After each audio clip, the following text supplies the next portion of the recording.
Mort de Loana. Pourquoi l'ombre d'une compagne violente plane sur le dossier? Loana retrouvée morte. Overdose, chute fatale ou violence? Alors que l'enquête piétine, 3 pistes sombres émergent pour expliquer le décès de l'icône. Mystère autour du décès de Loana. Entre traces de lutte, chute fatale et abus de substances, l'enquête s'accélère. Découvrez les 3 scénarios qui agitent les enquêteurs après le drame. Ce n'est pas la première fois que la starlette faisait la une pour ses déboires, mais cette fois, le rideau ne se relèvera pas. L'alerte a été donnée par des voisins, incommodés par une odeur suspecte émanant de son domicile, laissant craindre le pire. Selon les premières déclarations de sa mère, Violette Petrucciani, le corps de sa fille serait resté seul, sans vie, pendant près de 12 jours. Une fin de parcours solitaire pour celle qui a tant cherché la lumière.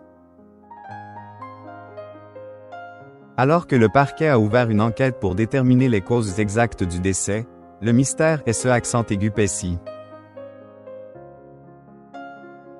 Entre ces addictions notoires, un environnement domestique trouble et des indices physiques troublants, les enquêteurs explorent actuellement 3 pistes majeures pour comprendre comment la Cendrillon des temps modernes a pu s'éteindre dans de telles conditions.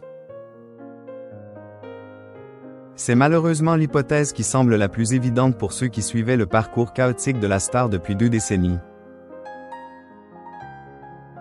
Loana ne s'en cachait plus. Sa vie était un combat permanent contre ses propres démons. Les premières constatations effectuées dans l'appartement ont révélé la présence massive de médicaments à proximité du corps.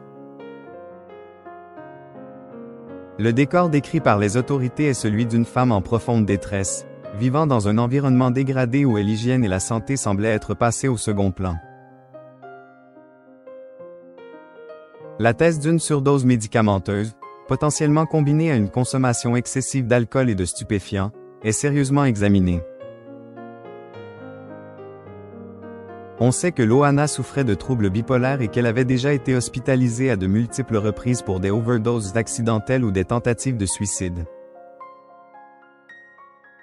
L'état de décomposition du corps, suggérant un décès remontant à près de 2 semaines, rend les analyses toxicologiques complexes mais cruciales. Les enquêteurs cherchent à savoir si ce mélange fatal a été ingéré volontairement ou s'il s'agit d'un accident tragique lié à une perte de contrôle totale de sa consommation habituelle. Si la piste toxique est privilégiée, un élément physique vient troubler les certitudes des enquêteurs, une blessure importante située à l'arrière de la tête. L'examen du corps aurait révélé les traces d'une chute violente en arrière. Dans un appartement encombré et potentiellement glissant, l'accident domestique est une éventualité que la police ne peut écarter. Loana aurait-elle perdu l'équilibre, peut-être sous l'emprise de substances, avant de heurter violemment un meuble ou le sol? Cette chute pourrait être la cause directe du décès, par traumatisme crânien ou hémorragie cérébrale, ou un facteur aggravant. Une personne inconsciente suite à un choc à la tête est incapable d'appeler les secours, ce qui expliquerait pourquoi elle a été retrouvée si tard. L'autopsie devra déterminer si cet impact a eu lieu avant ou après l'ingestion des médicaments, et surtout, si la force du choc est compatible avec une simple chute accidentelle ou si elle suggère une intervention extérieure. Enfin, une 3e piste, plus sombre encore, mène à l'entourage immédiat de la victime. Depuis quelque temps, Loana partageait son quotidien avec une femme prénommée Sophie, décrite comme sa compagne ou sa protectrice.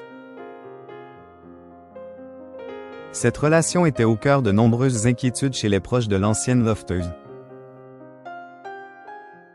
Sophie, une femme au tempérament apparemment volcanique, aurait exercé une emprise psychologique et physique sur Loana.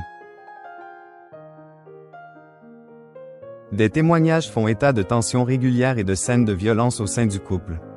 La question est désormais de savoir si cette Sophie était présente au moment du drame ou dans les jours précédents. Les enquêteurs cherchent à vérifier si la blessure à la tête mentionnée plus haut ne pourrait pas être le résultat d'une poussée ou d'un coup porté lors d'une dispute qui aurait mal tourné. Voici les éléments qui interrogent particulièrement les autorités concernant cette relation. L'isolement. Sophie aurait contribué à couper Loana de ses derniers amis fidèles. Les témoignages de voisinage. Des éclats de voix auraient été entendus de manière récurrente avant le silence radio de 12 jours. Le passif. Des signalements pour violence auraient déjà été évoqués par l'entourage de la star par le passé.